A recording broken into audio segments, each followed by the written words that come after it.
Estamos online. O que queria? Um copo para pegar água. Cássia, pega. Sejam bem-vindos quem estão chegando. Hoje nós vamos estudar o Salmo 119, versículo 81. Vamos só compartilhar e aí nós já passamos. Sejam bem-vindos aí quem está chegando.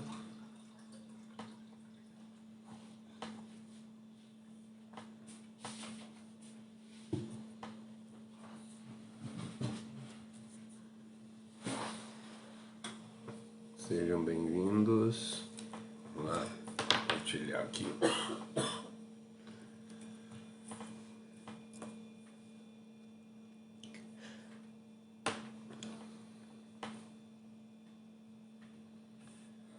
Chamando o pessoal. Baixar o volume. Sejam bem-vindos. Salmo 119, versículo 81. Vamos chamando o pessoal para participar conosco.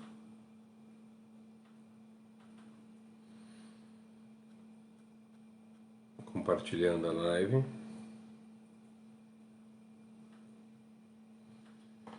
Compartilhada. Vamos começar então. Quem vai entrando, se quiser dar um oi para a gente saber quem está online. Hoje é o Salmo 119. Como todas as quartas-feiras, hoje é o verso 81. É um verso, ontem, quando eu comecei a estudar, gente, ele é muito bom, assim, muito interessante, e a gente vê a reclamação do salmista a respeito da dificuldade que ele está passando, né? Então, vamos lá. Salmo 119, versículo 81, diz para nós o seguinte, tem algum que está fazendo barulho aqui, deve ser esse aqui. Aí também, agora vai ficar fazendo barulho. Verso 81.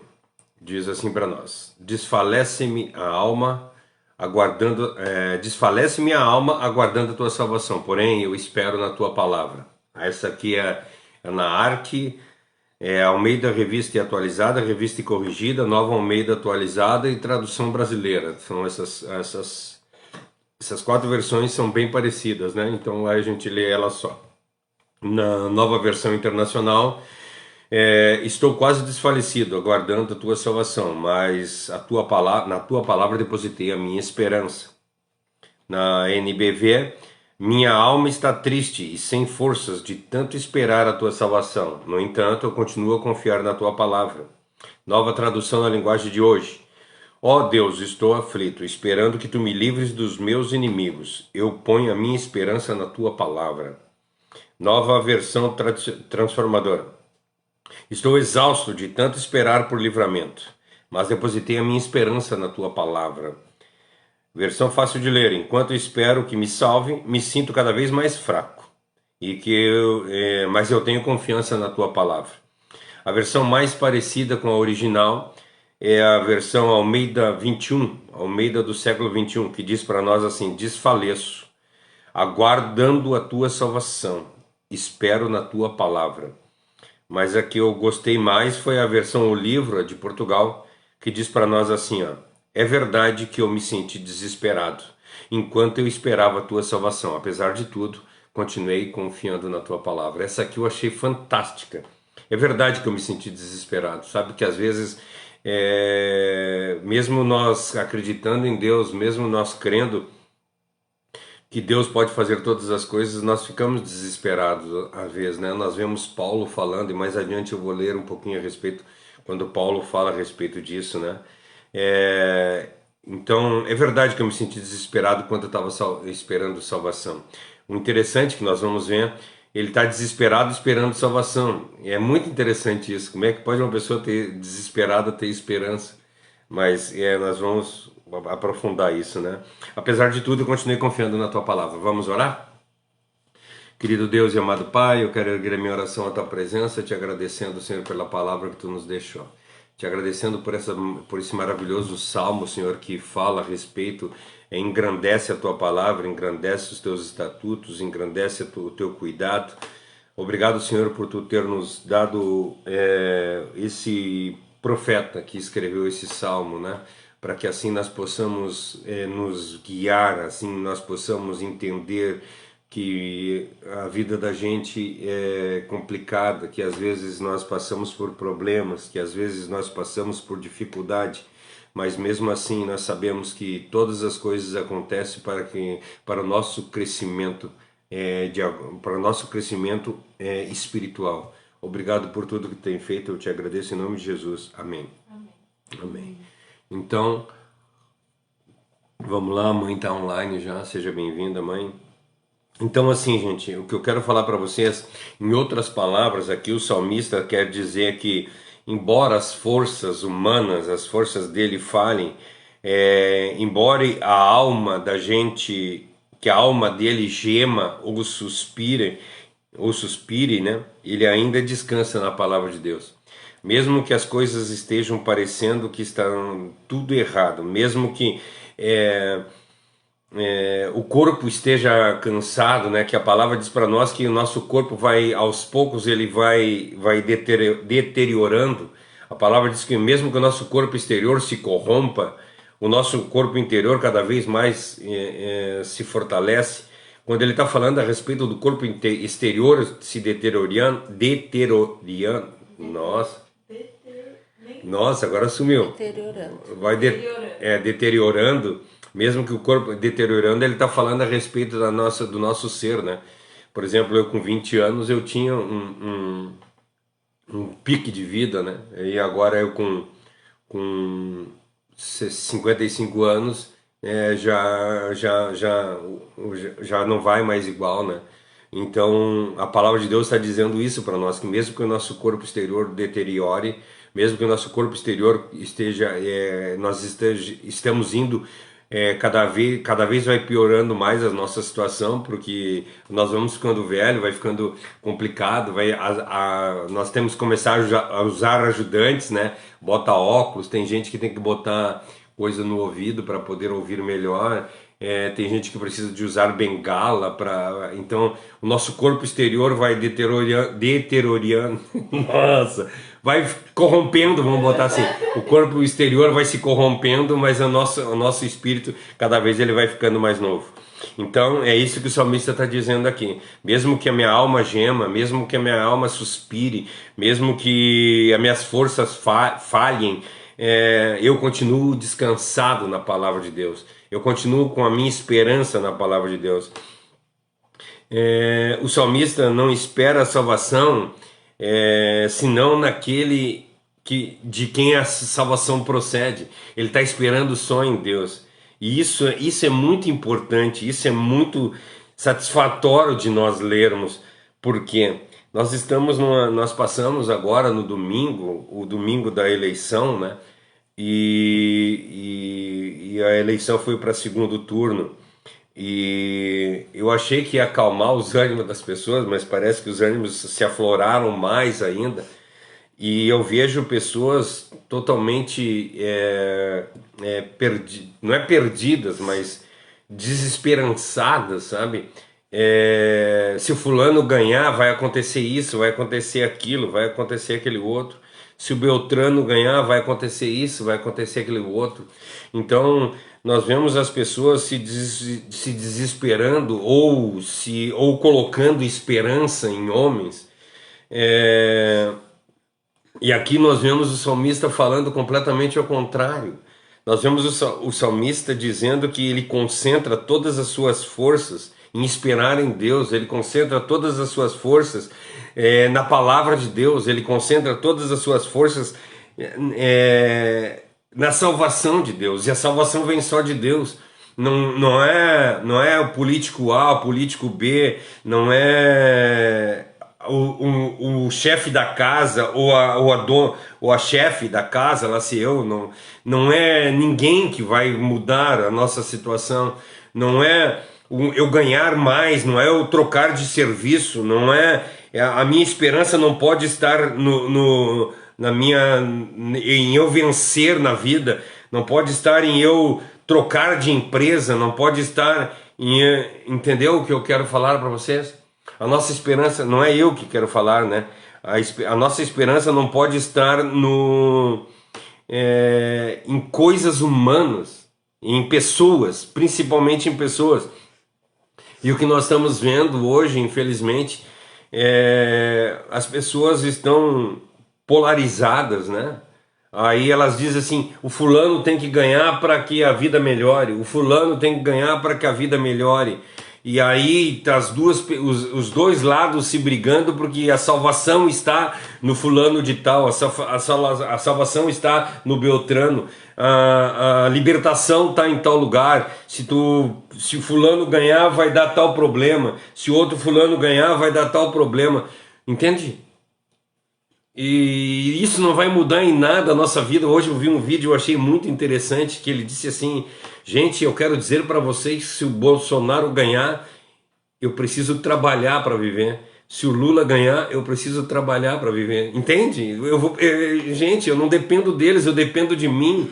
Entende? Isso falando financeiramente, mas eu dependo muito mais de Deus, é o que o salmista está dizendo aqui. Minha vida está completamente entregue na mão de Deus, eu estou esperando em Deus, como ele disse aqui nessa palavra, né? Aqui, a verdade, eu me senti desesperado, sim. Pode acontecer, porque as coisas estão tão ruins que parece que eu estou desesperado, mas a minha esperança está na salvação, não é? Eu me sinto desesperado, mas eu continuo esperando em Deus, a minha esperança está em Deus. Eu não posso ter um pensamento que eu preciso, o fulano de tal precisa, entende? Mas não é de política que eu quero falar. Eu quero que vocês entendam que a nossa esperança, a nossa vida, ela está toda em Deus. Nós precisamos entregar a nossa vida a Deus. Sabe quando uma pessoa desmaia? Não sei se vocês já viram, mas quando uma pessoa desmaia, né, ela tem... eu ouvi pessoas que beberam demais que chegaram a desmaiar. Ou desmaiar por qualquer outro problema, qualquer outra dificuldade. O que a gente faz? A gente pega éter e coloca no nariz dessa pessoa e a pessoa volta assim. Ela aguça o cérebro, né? Que o cérebro, o desmaio nada mais é do que o cérebro deu uma parada, ele deu uma travada, né? Ele dá uma desmaiada e aí nós precisamos passar o éter, né? Um perfume, alguma coisa forte que aí reativa a pessoa. E eu vejo que o salmista está falando aqui da mesma forma disso. A palavra de Deus, as promessas de Deus para mim são o que me renovam. A palavra de Deus é o que me dá uma vida nova, é o que me transforma, é o que me tira do marasmo, é o que me tira do desmaio. É porque existe em outra, se eu não me engano é na King James, que nós não estudamos aqui, mas na King James ela fala a respeito de eu sinto que eu desmaio, eu sinto que eu saio fora de mim. Entende o que é isso? Olha o que Paulo fala para nós em Coríntios 10, no versículo 13, ele diz assim, ó, não sobreveio tentação que não fosse humana. Tudo que acontece na vida da gente, todos os problemas que nós temos, todas as dificuldades que nós temos, são humanas. É 1 Coríntios 10, versículo 13. Não sobreveio tentação que não fosse humana. Então as tentações, os problemas, as dificuldades que nós temos na vida, todas elas são tentações humanas, são coisas humanas. E por que nós estamos preocupados? A palavra de Deus para nós, por que vocês andam ansiosos pelo que há de comer, pelo que há de beber? Ou seja, por que vocês estão ansiosos por coisas que vão alimentar a carne de vocês? Eu já contei para vocês com um tempo atrás, muitos anos atrás, eu acho que quando a Josi nasceu, que eu trabalhava na Globo, né? Foi quando a Josi nasceu. A Josi nasceu, eu trabalhava na Globo e eu sempre tive essa maneira de me vestir. Eu sou meio relapso em me vestir, né? E eu sempre me vesti dessa forma. E aí eu tinha uns colegas que os caras vendiam muito e eles diziam sempre para mim assim: tu precisa te arrumar melhor, porque tu tem que ter uma boa apresentação. E eu sempre dizia para eles assim: gente, se a minha carne, que é o que me mantém em pé, não vale nada, quem dirá as roupas, sabe? Então, não existe nada nesse mundo que possa, que nos desse força para nos desanimar. Não sei se vocês estão conseguindo captar o que eu quero falar. Não pode haver nada no mundo que nos tire diante da presença de Deus, porque Deus é muito maior que qualquer outra coisa no mundo. Sei que existem problemas hoje em dia, sei que existem dificuldades, que existe a doença, que é como é que é o nome das doenças do século? Ansiedade, depressão, o medo, como é que pânico. Mas aí às vezes a gente para e pensa assim: por que nós temos crise de pânico? Por que nós temos ansiedade? Por que nós temos? Por causa que a nossa confiança está em nós. A nossa confiança está depositada no que a gente consegue fazer. A nossa confiança está depositada em coisas humanas. E aqui ele está falando para nós: não sobreveio sobre vocês tentações que não fossem humanas. E Deus é fiel e não permitirá que vocês sejam tentados além das forças de vocês. Nós só vamos ser tentados na devida proporção a qual nós suportamos. Deus não vai permitir que nós sejamos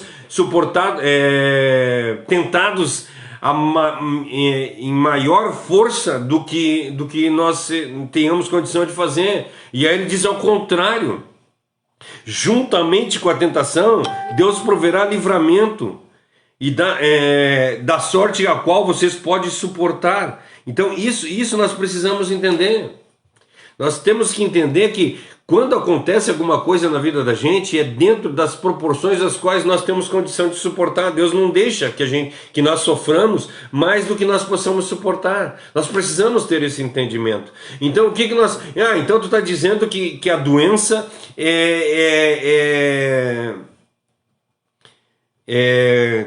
psicossomática, a doença é eu que coloco dentro da minha vida? Não é isso que eu estou falando para vocês.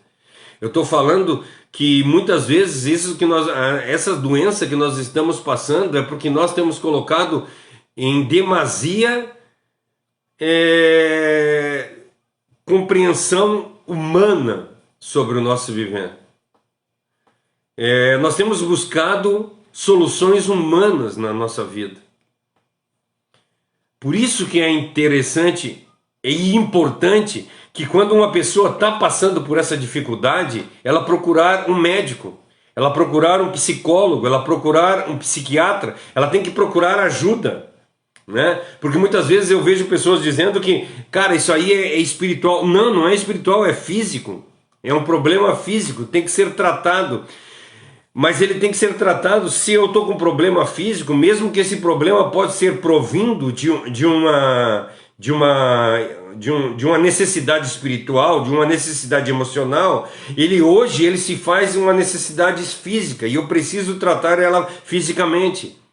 E aí no momento que eu trato fisicamente, eu começo a buscar mais em Deus. Nós precisamos entregar a nossa vida em Deus. Nós precisamos ter confiança em Deus. Nós precisamos, assim como o salmista, em meio ao desespero, ele não é desespero, ele se encontrava desesperado no momento pelos problemas. Nós vimos a semana passada que eu falei a respeito dos 8 versículos, que eu acho que esse bloco de 8 versículos é o pior bloco que nós vemos, é o pior bloco que eu digo que é o mais pesado, é o mais entristecedor, porque nós vemos o salmista que ele está numa situação de desespero, ele está numa situação de depressão, ele está numa situação de dificuldade, mas ele não ficou quieto. Por que ele não ficou quieto? Porque a esperança dele estava em Deus, a esperança dele estava na salvação, não estava em coisas humanas.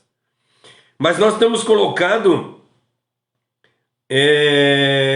as nossas esperanças em nós mesmos. Nós temos colocado a nossa esperança assim, quando eu receber a minha promoção, a minha vida vai mudar. Eu vou ter mais tempo para Deus e vou poder buscar mais a Deus. Ilusão, tu não vai ter mais tempo, vai ser pior. O problema é que nós sempre achamos que amanhã vai ser melhor. Amanhã nós vamos mudar de vida. Se acontecer tal coisa, vai melhorar a minha vida. Se acontecer tal coisa, e nunca vai acontecer isso. E se acontecer isso, não vai mudar em nada a vida da gente. A gente baseia a nossa felicidade em circunstâncias, sendo que essas circunstâncias não têm capacidade ou poder de nos trazer a felicidade. Então, sempre que elas se cumprem, a gente percebe que não era aquilo que nos traria felicidade. Em vez de buscar o que realmente traz, a gente busca outra coisa. E aí nós cada vez... Não, e aí, ó, aí vamos lá, o que diz... A minha esperança é que no momento em que eu tiver uma promoção, eu vou melhorar. E aí eu tenho a promoção e piora. Por quê? Porque eu vou ter mais coisas para fazer, eu vou ter menos tempo para mim, menos tempo para buscar a palavra de Deus, e vai piorar cada vez mais ainda. E aí o que acontece? Eu me frustro mais ainda. Esse é o problema. O problema é que nós estamos colocando as nossas forças, nós estamos colocando os nossos... a nossa salvação em coisa que não tem condição. Como a Cássia falou, nós estamos colocando todas as nossas fichas naquilo. E quando nós ganhamos aquilo... Sabe, vocês já viram uma criança? Pega um filho de vocês... E um filho pequeno, né? Até o grande também, pode pegar até adulto isso. A criança quer brincar com um carrinho. Aí tu dá o carrinho para a criança. E aí tu pega e tu dá uma bola para outra criança. Ela larga aquele carrinho e quer a bola.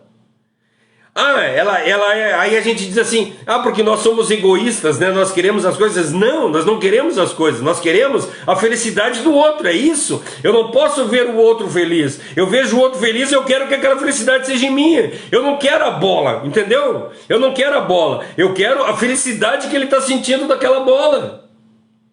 Só que quando eu pego aquela bola, eu vejo que não, entende? E a mesma coisa é o ser humano, mesma coisa, o ser humano, né? A criança não é ser humano agora.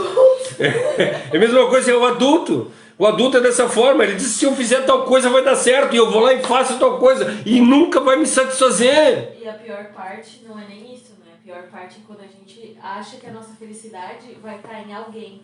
Porque aí, além de a gente estragar a nossa própria vida, a gente estraga a vida daquela pessoa, né? Quando a gente pensa, a minha felicidade vai ser... Eu vou ficar muito feliz quando eu tiver um namorado, por exemplo. E aí eu começo a namorar e eu começo a colocar pressão nessa pessoa para ela me trazer felicidade.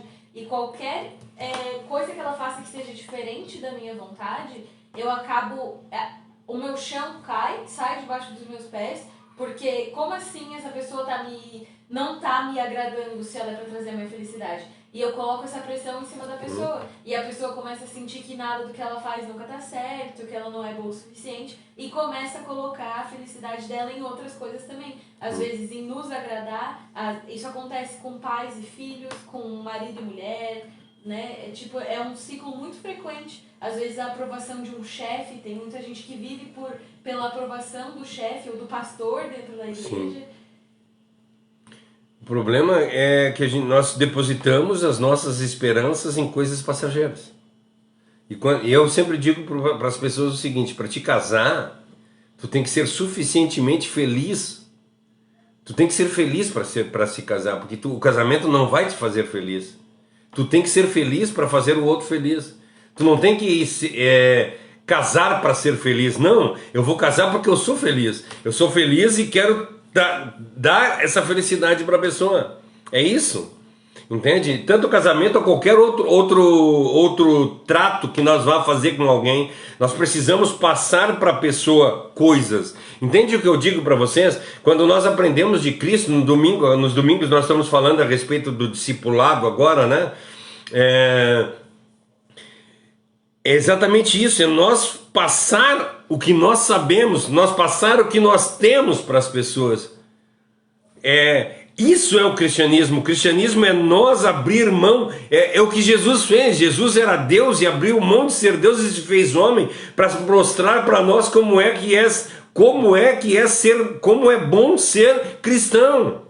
É isso. Então nós temos que mostrar para as pessoas como é bom ser cristão, não da boca para fora, mas no nosso viver. Nós precisamos viver uma vida feliz, nós precisamos viver uma vida tranquila dentro da palavra de Deus. Olha só que eu acho muito interessante, a palavra que fala aqui nesse versículo, ela traduzida, a palavra é, deixa eu tentar falar, é kaulau.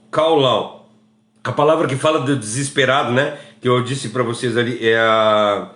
Deixa eu ver aqui qual é que fala. É a palavra, é quando ele diz assim, ó, a verdade é que eu me senti desesperado. Essa palavra no original, ela é kaulau. E ela significa, ela pode ser, tem versões aqui, nas versões que eu li, desesperado, desfalecido, triste, aflito, exausto, fraco. Isso a gente sempre coloca amanhã ou sexta-feira, não lembro que dia que a Josi sempre coloca, mas ela coloca no Facebook lá para vocês ver esse vídeo aqui. Ele vai na sexta-feira, ele vai ir pro Instagram, pro YouTube. E aí é colocado o link do YouTube para vocês verem no Facebook e no Instagram, com a tradução. Aí coloca a linguagem original e a tradução. E aí vocês vão ver lá que esse kaulau, que é nessas versões aqui que diz desesperado, desfalecido, triste, aflito, exausto, ela é a mesma que está escrito lá no Salmo 73, no versículo 26, que diz assim, ó, a minha carne e o meu coração falharam. Então ela está falando a respeito de falha, ela está falando a respeito de desfalecimento, ou seja, eu não estou mais na minha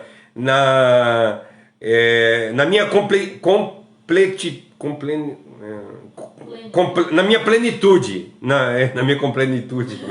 eu não estou mais pleno, eu não estou mais completo, falhou, eu estou desfalecido, eu estou triste, eu estou aflito, eu estou exausto, eu estou fraco, eu não estou em condição de fazer isso. Mas ao mesmo tempo, eu estou desesperado. Mas daí quando ele chega na outra parte do versículo, ele diz, mas eu estou esperançoso, eu espero em Deus. Ou seja, eu estou desesperado, mas eu estou esperançoso. Gente, isso é contradizente.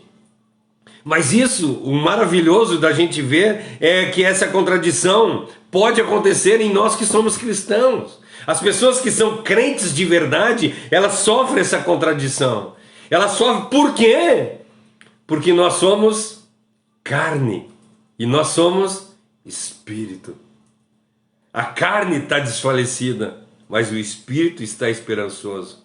Entende o que o salmista quer dizer para nós? O salmista está aprofundando. Aí eu quero ler com vocês 2 Coríntios, capítulo 6 agora. Eu quero ler 2 Coríntios 6, do versículo 4 até o versículo 10. 2 Coríntios 6, 4 a 10, diz para nós assim, ó. De fato, em tudo que fazemos, procuramos mostrar que somos verdadeiros. De fato, em tudo que fazemos, procuramos mostrar que somos verdadeiros servos de Deus. Suportamos com toda a paciência o sofrimento, a fadiga, as aflições de toda espécie.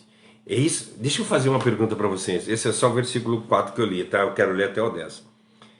Esse versículo é verdade na vida da gente? Nós suportamos com toda a paciência, todo o sofrimento que vem sobre a nossa vida, toda a fadiga que vem sobre a nossa vida, as aflições de todas as espécies que vêm sobre nós, ou nós vivemos a nossa vida reclamando? As coisas estão acontecendo, os problemas estão vindo e nós estamos agradecidos a Deus por todas as coisas. Nós temos buscado em Deus tudo isso. Vamos lá, o Paulo continua a carta a Coríntios dizendo para nós assim, ó. Já fomos espancados. Nós já fomos? Paulo está falando que foi espancado. Fomos postos em prisão. Nós já fomos? Entende? Qual é a dificuldade que nós temos tido na nossa vida? Nós já fomos espancados, eu vou ler para você entender. Já fomos espancados, fomos postos em prisão, enfrentamos multidões furiosas, trabalhamos até a exaustão, ficamos acordados em noites insônias de vigília, estivemos sem ter o que comer. já demonstramos que somos aquilo que afirmamos ser. Em meio das nossas vidas íntegras, por meio da nossa pureza, conhecimento, paciência e bondade, temos sido amorosos e cheios do Espírito Santo. Nós conseguimos ler esse versículo e aplicar ele na vida da gente. Nós fomos espancados, nós fomos colocados em prisão, nós enfrentamos multidões furiosas, nós trabalhamos até exaustão, nós ficamos o dia inteiro trabalhando até não aguentar mais. Já aconteceu isso na vida da gente. Nós já ficamos noites e noites sem conseguir dormir, porque nós estávamos preocupados com a vida dos outros e estávamos em vigília para fazer isso. Nós já ficamos tempo sem ter o que comer para poder ajudar os outros. E aí nós reclamamos que nós estamos sofrendo, nós reclamamos que, mas a nossa vida está difícil, porque o fulano tem que ganhar para a gente melhorar de vida, porque o Beltrano tem que ganhar. Nós temos passado por essas dificuldades na vida da gente ou não? Ou nós temos sido, sinceramente, filhos mimados de Deus? Pessoas que estão sempre reclamando de barriga cheia. Aí o Paulo diz, né, no versículo 6, já demonstramos que somos aquilo que afirmamos ser. Nós já temos demonstrado para as pessoas que nós somos cristãos de verdade, por meio das nossas vidas íntegras. Nós temos sido íntegros, nós temos não falado mal do outro, nós temos não mentido, nós temos cumprido com a nossa palavra em todos os momentos, nós temos feito a vontade de Deus em todos os momentos da vida da gente. Nós temos o conhecimento da palavra de Deus, nós temos tido paciência e bondade com os outros, quando os outros nos agridem, quando os outros falam mal de nós, quando os outros fazem coisa errada para nós, nós temos tido paciência com os outros e bondade, nós temos sido amorosos e cheios do Espírito Santo com os outros. Versículo 7, temos sido verdadeiros, com o poder de Deus ajudando-nos o que nós fazemos. Batalhemos com as armas da justiça, armas de defesa e de ataque. Permanecemos leais ao Senhor, quer os outros homens nos desonrem. Será que nós temos permanecido? Alguém fala mal de nós e a gente sai da igreja? O pastor fez alguma coisa para nós e nós saímos da igreja? O pastor falou mal de mim e eu saio da igreja? O pastor não me cumprimentou e eu saio da igreja? Permanecemos leais ao Senhor, quer os outros nos desonrem ou nos honrem. Não importa. O meu negócio é com Deus, não é com as pessoas. Mesmo que as pessoas me difamem ou me elogiem, o meu negócio é com Deus, não é com eles.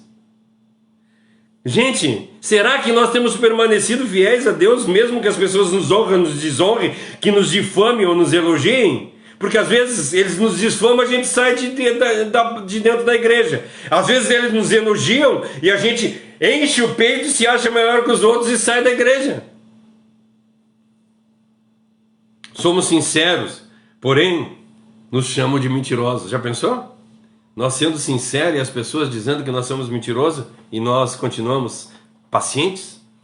Versículo 9, somos tratados como desconhecidos. Isso Paulo está falando. Paulo é o cara que abriu igrejas por toda a Mesopotâmia. Somos tratados como desconhecidos, embora sejamos conhecidos de todos. Eu chego nos lugares, as pessoas nem olham para minha cara e todo mundo me conhece. O cara ficou preso não sei quanto tempo lá onde ele foi, na última prisão dele lá, Paulo. E nenhum amigo foi visitar ele. A não ser Marcos, né? Marcos foi lá visitar ele. Aquelas pessoas, ele abriu a igreja de Éfeso, ele abriu a igreja de Corinto, ele abriu a igreja de Roma, ele abriu a igreja de Laodiceia, ele abriu a igreja de Filipe, ele abriu várias e várias igrejas, e no momento que ele estava encarcerado para ser morto, ninguém do lado dele, todo mundo virou as costas para ele. E sabe o que ele disse? Graças a Deus por eu ter servido a esse Deus maravilhoso, porque eu servi foi a Deus, eu não servi a ninguém. Eu entreguei a minha vida, foi para fazer a vontade de Deus, não fazer a vontade de ninguém. Temos sido maltratados, gente, eu arrepiei agora aqui. Temos vivido, vamos lá, desculpa, somos tratados como desconhecidos, embora não sejamos conhecidos de todos. Vivemos à beira da morte, mas eis que ainda estou vivo. Estou à beira da morte, estão quase me matando. Falta pouquinho para me matar, mas eu ainda estou vivo. Tenho sido maltratado, porém tenho sido guardado da morte até aqui. E lá quando ele está na prisão da morte, ele diz, combati o bom combate, e agora encerrei a carreira. E combati a fé. Não, combati não. Permaneci na fé. E aí o 10 ele diz para nós assim, os nossos corações doem, mas ao mesmo tempo temos alegria no Senhor. Meu coração está doendo por tudo que fizeram para mim, mas mesmo assim eu continuo alegre. Somos pobres, é o que ele diz. Porém, damos ricos presentes espirituais para os outros. Meu Deus! Eu sou pobre, mas eu encho os outros de presentes espirituais. Nada nos pertence. Mas, na verdade, nós possuímos tudo. Oh, gente! Quando nós começamos a ver a Bíblia, quando nós começamos a ler isso e começamos a meditar, isso enche o nosso coração. Ele não pode se entender, sabe? Ele diz assim, mesmo eu tendo desesperançado, mesmo eu tendo desfalecido, mesmo eu tendo triste, aflito, exausto, fraco, mesmo assim eu ainda estou esperando em ti. Duas emoções aparentemente opostas, né? Que ele está falando que está desesperançado, mas está com a esperança em Deus. Duas emoções totalmente opostas, mas no mesmo peito de um cristão. É isso que o cristão tem que ser. Por quê? Porque tem dois homens dentro da gente. É isso que a palavra de Deus diz para nós. Um é o homem carnal e um é o homem espiritual. Um sou eu e outro é Cristo. Já não vivo mais eu, mas Cristo vive em mim. Será que nós temos tido esses dois seres dentro de nós? O meu eu. Sabe quando nós lemos o versículo anterior, uns versículos anteriores, eu acho que foi lá no início do passado, que ele diz assim, tu me fez, tu me formou, tu formou a minha carne, tu formou a minha alma, agora eu quero que tu forme o meu espírito. Lembra que ele pediu isso? E aqui ele está dizendo, eu sou carne e eu sou espírito, porque tu me formou. Quando eu te pedi lá atrás, tu me formou. Então mesmo eu tendo sofrendo carnalmente, eu estou esperançoso espiritualmente. O salmista sugere que embora ele esteja desgastado pela dor constante, ele permanece sem nenhum problema perante as calamidades que têm acontecido na vida dele. Está dando tudo errado, não tem problema nenhum.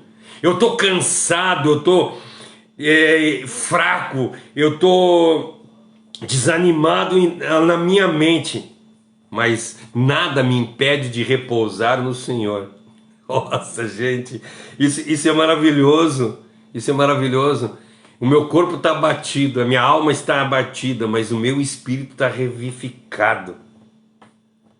Eu descanso em Deus. Ele diz, eu deito a minha cabeça no travesseiro e durmo, porque eu confio em Deus. E tem outro versículo que ele diz, a semana passada eu li para vocês, né, eu acho, se eu não me engano é Salmo 6,6, que ele diz que ele olha para mim, que ele diz que encharca o travesseiro dele de lágrimas. Sabe, a situação estava tão pesada, estava tão difícil, não é? Eu não lembro qual é que é o versículo, mas é que ele diz que em lágrimas ele lava o travesseiro dele. Então, às vezes, nós estamos com tanta dificuldade na vida da gente que nós deitamos a nossa cabeça e encharcamos o travesseiro com lágrimas. Mas... é o 6,6, mas é outra versão? Outra tradução não tinha aparecido. Ó, Salmo 6,6 mesmo. Como é que diz? Na NTLH fala, estou cansado de chorar. Todas as noites a minha cama se molha de lágrimas e o meu choro encharca o travesseiro. Meu choro encharca o travesseiro, gente. Eu lavo minha cama de lágrimas, eu encharco o travesseiro. Olha a situação do salmista. Será que nós estamos nessa situação? Será que nós temos passado por essas aflições? Eu li agora as aflições de Paulo, né? E agora nós estamos lendo a aflição de Davi. Será que nós temos sido isso? Ele afirma, gente, que confia em Deus. Mas isso, ele está confiante em Deus por causa da segunda cláusula desse versículo, né? Ela é adicionada ali, porque eu confio em Deus. Tudo isso acontece na minha vida, eu me entristeço, mas mesmo assim eu continuo com esperança em Deus. Alguém está no Instagram? Não, a Josi escreveu um negócio ali? Senão eu leio. Deixa que eu leio então. Ela botou o 119,73 ali. O versículo da... O Senhor é o meu Criador, as suas mãos me formam. Agora dai-me entendimento para aprender os seus mandamentos. Salmo 119, 73. Foi o versículo que eu falei, que as tuas mãos me formaram, e aí em outra, ela botou nessa versão, mas em outra versão diz assim, as tuas mãos me formaram, e me deu entendimento, ou seja, ele fez a minha carne e fez a minha alma, né? Deus fez a minha carne e fez a minha alma. E agora ele diz, me dá entendimento para que eu possa aprender os teus mandamentos, forma o meu espírito. Tu formou a minha carne, tu formou a minha alma, agora eu quero que tu forme o meu espírito. Ele clamou isso, e aqui ele está dizendo que ele tem isso. Entende que maravilha? Olha só. E ele está falando no versículo que ele está dizendo que ele está entristecido, que ele está com problema, que ele está com dificuldade, que ele está desmaiado. Como é que eu botei aqui? Ele está... Deixa eu achar aqui... desesperado, desfalecido, triste, aflito, exausto, fraco, mas ele continua com esperança em Deus. É isso que nós precisamos entender. Esse é o fundamento principal do salmista. Ele nos dá a força para que nós possamos vencer.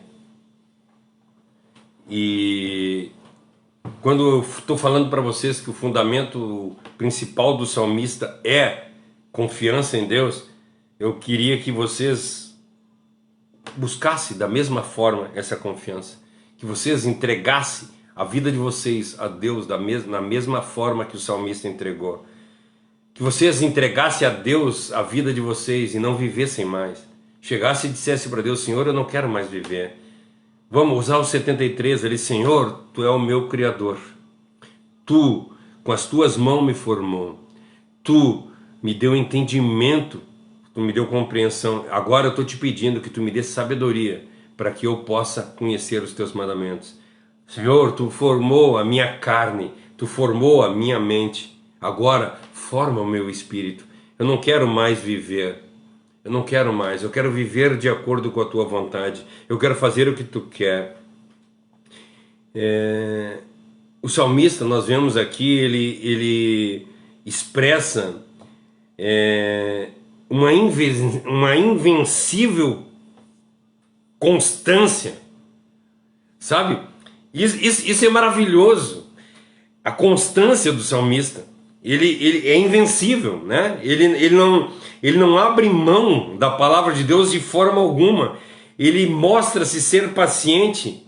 Ele suporta com paciência toda angústia. Ele suporta com paciência tudo o que acontece na vida dele.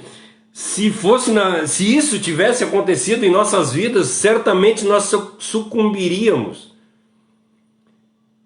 A passagem que eu li de Paulo ali,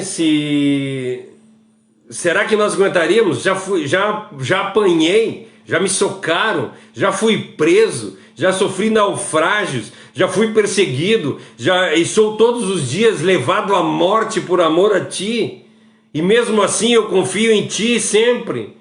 Aí o salmista dizendo que eu estou desfalecido, eu estou fraco, eu estou aflito, eu estou com problema, eu estou com dificuldade, mas mesmo assim eu espero em Ti. Será que nós temos condição de dizer isso? Será que nós temos condição de pedir, de chegar diante de Deus e falar como o salmista falou, ou falar como Paulo falou? Ou será que o nosso ardor é tão inconsistente que nós dizemos, chegamos na igreja lá e sabe quando a gente vai no culto? Aí, isso eu fiz uma pregação uma vez aqui na igreja dizendo assim: nós ouvimos a palavra do domingo, aquela palavra maravilhosa que nos dá força, nós saímos da igreja, nós somos rocha pura, essa semana eu vou vencer, eu vou ser o cara, eu vou fazer as coisas tudo certa. Aí daí chega em casa de noite, daí já começa a ver o fantástico, começa a ver os problemas, vê que tá dando... Aí tu vê o jornal começa a te mostrar um monte de coisa ruim que está acontecendo no mundo, tu começa a enfraquecer, tu deita na cama, daí tu já começa a pensar, meu Deus, daí tu levanta segunda-feira, tu já é um pedregulho, já não é mais aquela rocha, e vai indo, e vai caindo, vai desfalecendo, e aí o nosso ardor, a nossa força que nós tinha foi extinto pelas adversidades. Como a Cassi falou aqui, nós vemos as nossas vidas pelas coisas que estão acontecendo. Tá dando tudo certo na minha vida, eu sou forte. Tá dando tudo errado na minha vida, eu sou fraco. A circunstância é o que rege a minha vida. E o salmista não está dizendo isso. O salmista está dizendo que não importa as circunstâncias. Sabe aquela música do Marçal que diz para nós... Se Deus fizer, Ele é Deus. Se não fizer, Ele é Deus. Se a doença vier, Ele é Deus. Se ela não vier, Ele também é Deus. Pega para mim a oração de São Francisco, faz favor, aí na internet. Eu quero ler toda essa oração de São Francisco. Gente, é maravilhoso. Olha, eu gostaria muito, vocês em casa, baixe depois a oração de São Francisco e leia. Vamos ver se nós somos cristãos de verdade. Aí a gente fala, a gente não pode, que é de São Francisco, é da Igreja Católica. Não interessa, gente. É a oração espetacular. Lê para nós aí, Cássio. Quem botou o São na frente do Francisco foi não é o Francisco Papa, tá? É o Francisco de Assis. São Francisco de Assis. Senhor, fazei de mim um instrumento de vossa paz.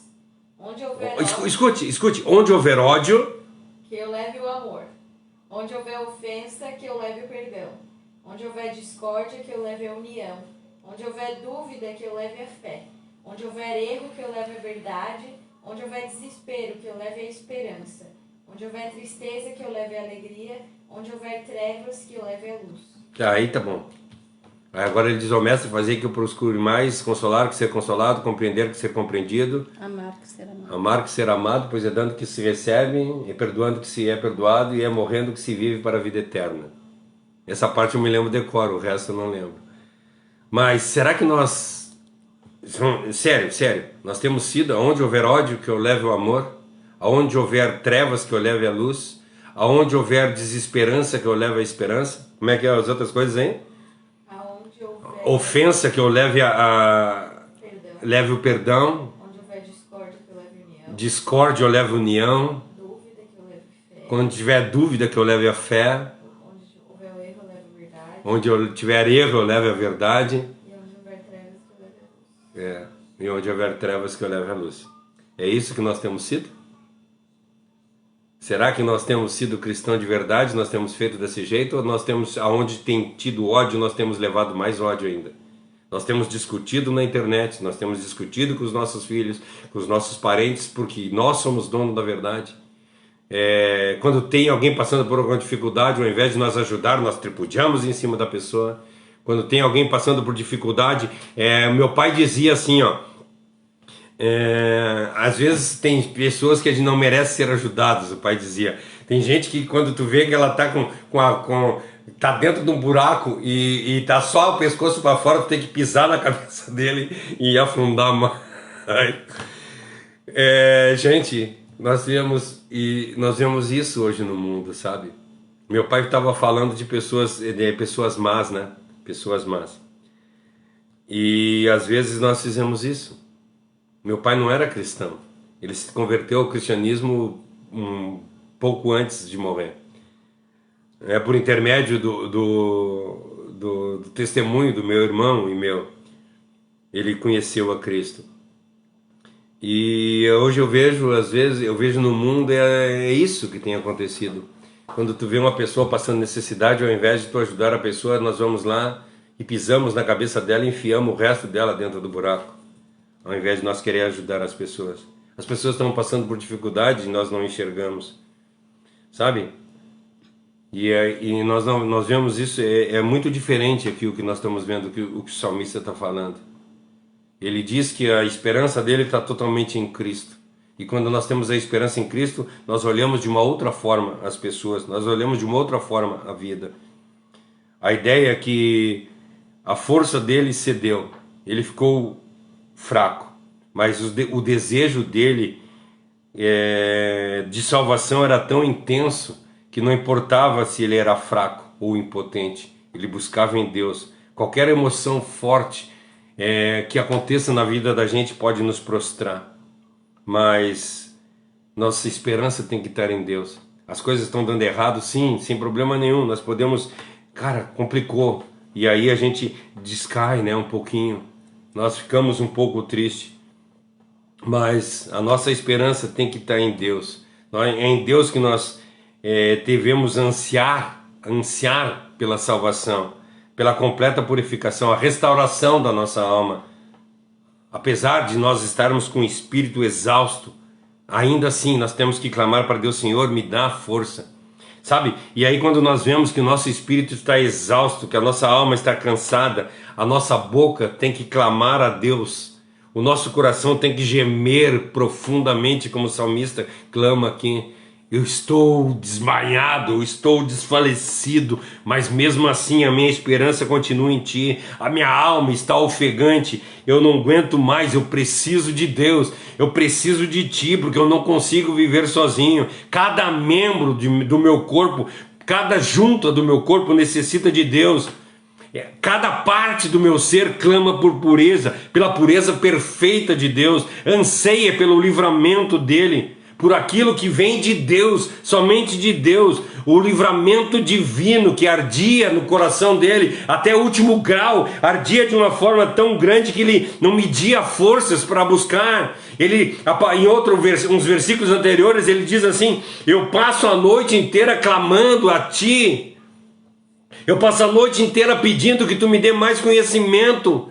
Eu passo a noite inteira pedindo que Tu me dê conhecimento cada vez maior, para que eu passe o dia inteiro falando de Ti. Nós já passamos por isso, clamamos a noite inteira para Deus: Senhor, me dá sabedoria para que eu possa ensinar as pessoas amanhã. É isso que nós temos feito, é isso que o salmista faz. Ele se sente desfalecido, ele se sente triste, ele se sente caído, ele se sente enfraquecido, ele se sente desmaiado, ele se sente prostrado, mas não de espírito. Somente a carne dele está caída, mas o humano dele está caído, mas o espiritual dele está cada vez maior. Nós precisamos andar dessa forma. O salmista, ele está de uma forma que ele está dizendo que ele está adoecido. Eu estou adoecido, eu estou carente, eu preciso do Teu atendimento. E nós vemos sinceridade nessa forma que ele fala. O interesse dele, os desejos dele são totalmente espirituais. Quais têm sido os nossos desejos?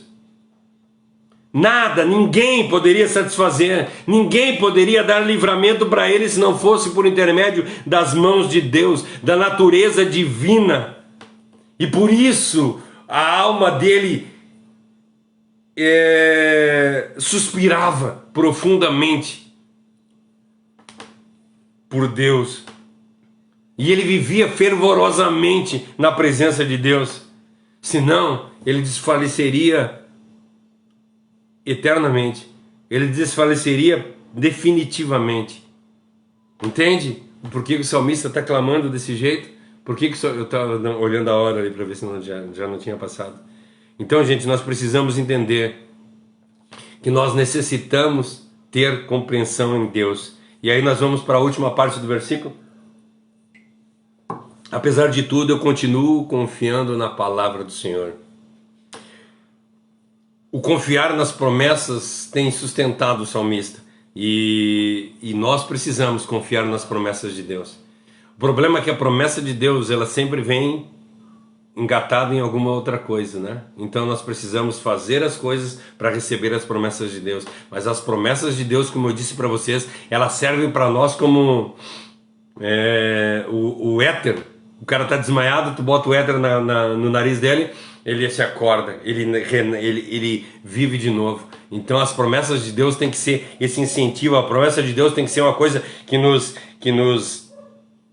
enche de alegria, nos enche de ânimo, nos enche de esperança. Então nós precisamos, em primeiro lugar, conhecer as promessas de Deus e fazer as coisas que são necessárias para receber essas promessas, né? Esse é o grande problema.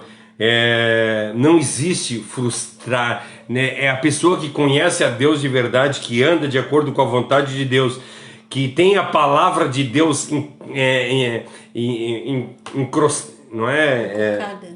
colocada dentro de si, né? Cravada dentro de si.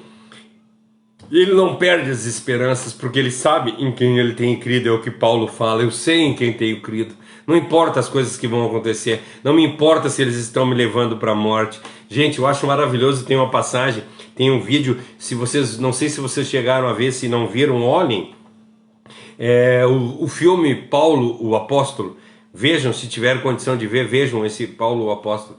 Agora, hoje é quarta, né? Amanhã é quinta. Amanhã eu vou colocar um trechinho do Paulo. A semana passada eu botei um trechinho do The Chosen, né? Amanhã eu vou colocar um trechinho do Paulo Apóstolo, esse trecho que ele vai tranquilo, ele vai feliz para perder a sua cabeça. Essa é a realidade. Ele deita a cabeça no tronco e é cortado-lhe a cabeça. Mas ele vai feliz da vida, falando, diz assim: eu sei em que eu tenho crido. Eu sei que tudo que acontece é de acordo com a vontade de Deus. Eu sei que daqui eu estou indo, eu estou fazendo. Sabe quando ele fala, quando é falado lá em Coríntios, em Hebreus e também em Romanos, que diz para nós: eu tive, graças a Deus, Deus me deu a honra de ser perseguido por amor a Ele, e que nós possamos ter isso no nosso coração. A esperança nos incentiva, mesmo que o nosso corpo esteja desfalecido. Nós precisamos, mesmo que o nosso corpo esteja se corrompendo, mesmo que nós estejamos enfraquecendo, mesmo que nós estejamos cada vez mais fracos, humanamente falando, nós estamos cada vez mais fortes, porque nós usamos o alabastro, nós usamos o cálice das promessas, sabe? Nós bebemos do cálice da promessa e acende em nós um anseio para que venha sobre nós uma resposta imediata à nossa oração, né? E nos leva cada vez mais a importunar a Deus. Eu acho maravilhoso Lucas 18, né? Lucas 18 fala para nós. Pega o 18:1 para mim, faz favor.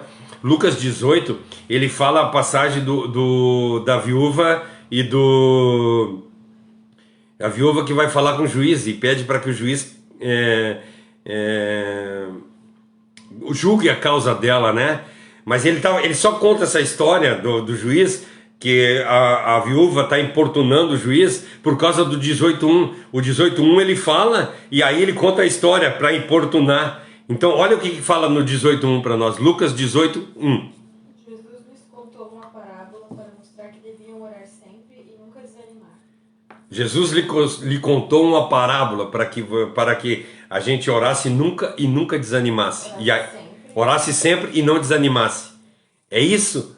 E aí ele conta essa parábola da importuna, da viúva importuna, né? Que ela ia lá e batia todos os dias na porta do juiz: julga meu caso, julga meu caso, julga meu caso. E aí o juiz disse assim: cara, eu vou julgar o caso dessa mulher de uma vez, porque senão ela vai continuar me incomodando a vida inteira. E aí eu vejo no salmista essa importunação. Será que nós temos sido inoportunos para Deus dessa forma? Será que nós temos batido todos os dias lá na porta de Deus e tendo clamado a Deus?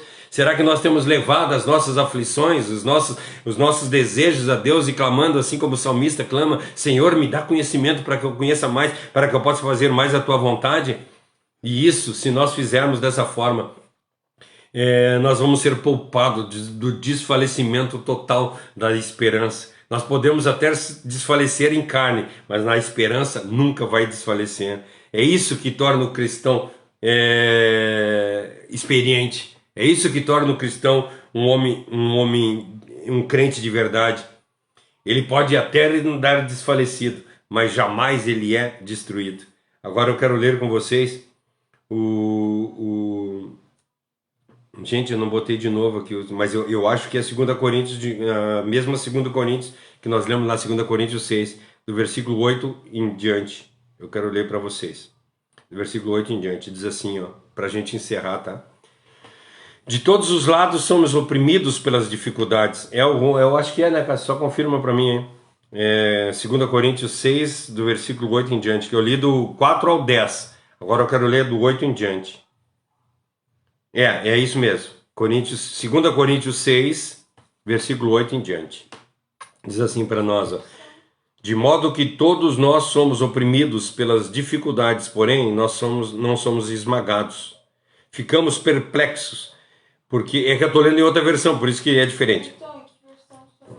Estou lendo... O pior é que eu não salvei a versão. De todos os lados somos oprimidos pelas dificuldades, porém não somos esmagados. Ficamos perplexos porque não somos a razão certa das coisas que acontecem e não estamos desesperados. Somos perseguidos, mas não abandonados. Eu acho que deve ser na Ara. Não, porque aqui fala... Olha no 9, somos perseguidos, mas não abandonados.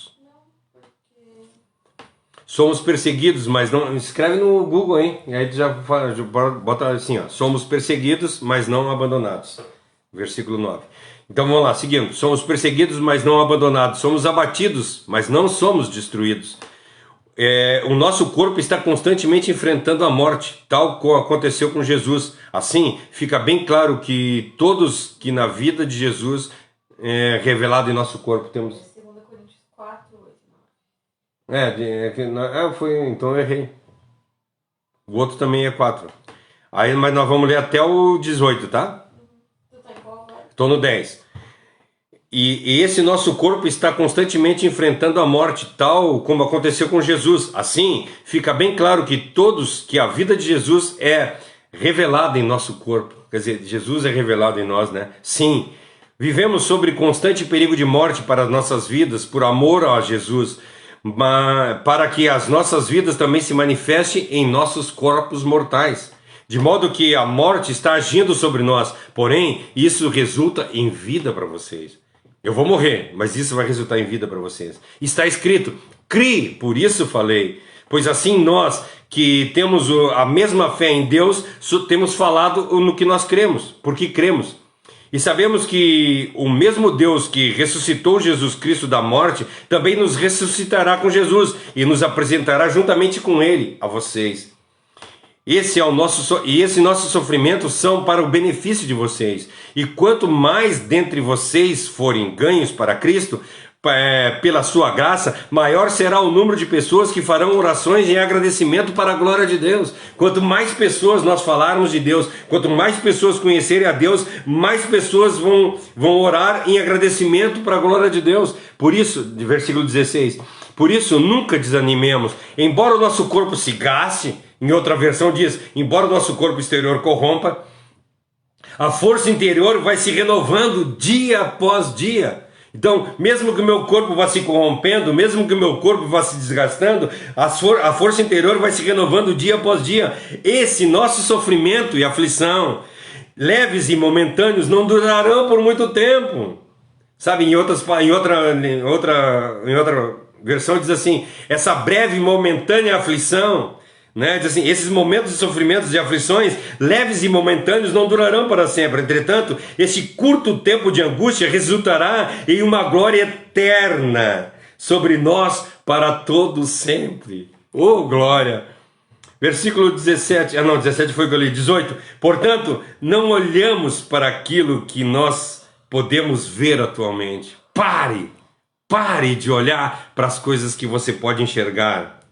Mas olhamos para aquilo que não se vê, pois aquilo que a gente vê dura apenas por um pouco de tempo, mas o que não se vê durará para sempre. Pare de olhar para as coisas que são passageiras, pare de olhar para homens, pare de acreditar que tem alguém que vai salvar. Pare de olhar para que o teu pai é a solução dos teus problemas, que o teu emprego é a solução dos teus problemas, que os teus filhos, quando crescer, os teus problemas vão acabar. Pare de olhar porque a tua conta bancária, se estiver cheia, tu vai ter os problemas resolvidos. Pare de olhar dessa forma, mas olha para as coisas futuras. Essa breve e momentânea aflição não tem nada em comparada com a glória do porvir. Então pare de olhar para as coisas que tu consegue enxergar e comece a olhar para as coisas que tu não vê, porque essas são eternas, essas são para sempre, e essas que vão nos encher de alegria, essa que nos mantém a esperança que o salmista aqui fala, é essa que nos enche de esperança e de alegria, mesmo nós estando desesperançados, mesmo nós estando aflitos, mesmo nós estando com problema, mesmo nós estando com dificuldade, mesmo nós estando fracos, mesmo nós estando caídos, mesmo nós estando desmaiados, ainda assim a nossa esperança está em Deus, que é muito maior. É isso que nós precisamos entender. O nosso desejo não se exaure, o nosso desejo não se acaba quando nós estamos com nossos pensamentos em Deus. Busque em Deus com toda a sua força, entregue a sua vida a Ele, e tudo vai mudar. A nossa esperança, a graça tem que estar na graça de Deus. Mesmo que eu quero que vocês entendam que a graça dos desejos carnais, elas nos levam para baixo. E a graça da esperança divina nos ergue e nos leva para Deus. Então pare de pensar em coisas carnais, pare de pensar em coisas temporais. E comece a acreditar, crer em Deus, crer no que tu não vê, mas que espera. Amém? Que Deus abençoe a vida da gente, que nós possamos colocar em prática. Fica aí o teminha, para que a gente, tema de casa, né? Que nós possamos ler. Leiam 2 Coríntios capítulo 4 e meditem nele. Leia todos os dias uma vez. Leia na quarta-feira, que é hoje. Leia na quinta, na sexta, no sábado. Leia uma vez por dia esse versículo, para vocês verem a profundidade que ele fala para nós. Leia na NBV, se tu conseguir. Se você tem o aplicativo YouVersion, é isso, né? Se você tem o aplicativo da Bíblia YouVersion, entra lá nas versões e baixa NBV e leia na NBV. Se não conseguir na NBV, leia na Nova Tradução da Linguagem de Hoje, leia em qualquer tradução. Eu estou tentando facilitar, assim, a NBV ela tem trazido bem mastigadinho assim, o coisa. Eu tenho gostado bastante da NBV. Então tá. Fique na paz, que Deus abençoe a vida de vocês grandemente. A Josi botou ali 2 Coríntios 4 na NBV, no Instagram, né? Consegue colocar no Facebook aí para nós? Leiam, tema de casa, leiam 2 Coríntios 4, versículo... 2 Coríntios 4, todo o capítulo na NBV. Amém? Vamos fazer uma oração e assim nós encerramos o culto. Eu vou pedir para Deus fazer uma oração então e assim para nós encerrar. Querido Deus amado Amém. Pai, nós louvamos e exaltamos ao Teu nome, Pai. Sabemos, Pai, que Tu é o dono de todas as coisas, que nada, Senhor, que acontece é por acaso ou é por obra simplesmente do homem. Tudo que acontece em nossas vidas tem a Tua mão, tem a Tua permissão, Pai. Por isso devemos descansar em Ti e crer, Pai, que tudo que Tu quiseres, Pai, será feito. Amém. Te pedimos, Pai, que Tu abençoe as pessoas, Pai, que estão enfermas, Pai. Abençoa a Emanuele, abençoa a Lu, a mãe do Vinícius, Pai. Abençoa, Senhor, todos aqueles que estão pedindo por oração, Senhor. Abençoa, Senhor, o nosso ministério para que nós possamos, Pai, cumprir com a Tua vontade, Pai. Amém. Que nós possamos levar a Tua palavra verdadeira, sem estar inventando coisa para ganhar pessoas, para aumentar o nosso ministério. Queremos aqui, Pai, pessoas que estejam buscando a Ti verdadeiramente, Pai. Amém. E queremos falar simplesmente da Tua palavra, Pai. Abençoa, Senhor, o restante da nossa semana, nos dá o teu amor e a tua paz. É o que te pedimos em nome de Jesus. Amém. Amém. Amém. Eu tinha falado antes também, né? Então, junto com o tema de casa, leia também a oração de São Francisco, que se nós conseguir colocar essa oração de São Francisco em prática na vida da gente, né? É maravilhoso que a gente possa levar amor onde tem ódio, que a gente possa levar paciência onde tem briga, que a gente possa levar tranquilidade onde há desesperança, levar coisas boas. Tem um versículo da Bíblia que diz para nós que nós devemos, a nossa boca tem que carregar bênção. Eu quero que vocês entendam que da nossa boca só sai duas coisas: bênção e maldição. O que tua boca tem servido? Para que ela tem servido? Tu tem levado com compreensão para as pessoas? Quando tu abre tua boca, tu tem abençoado a vida das pessoas, ou nós temos amaldiçoado? Então, que nós possamos mudar os nossos pensamentos e nós possamos colocar em prática a oração de São Francisco na vida da gente. Amém? Fique na paz, que Deus abençoe. Domingo nós estamos aqui de novo às 18 horas. A mãe vai estar conosco no domingo, se Deus quiser. Amém. Nós vamos fazer a mãe, Coca. Eu convidei o meu irmão que vai trazer a palavra domingo. Não sei qual é a palavra, né? Eu disse para ele se ele conseguir trazer alguma coisa a respeito de discipulado para a gente continuar o que nós estamos falando, né? Que domingo passado nós falamos a respeito de discipulado. Mas Deus vai colocar no coração dele o que é para ser falado. Amém. Até domingo, às 18 horas. Fique na paz e até domingo.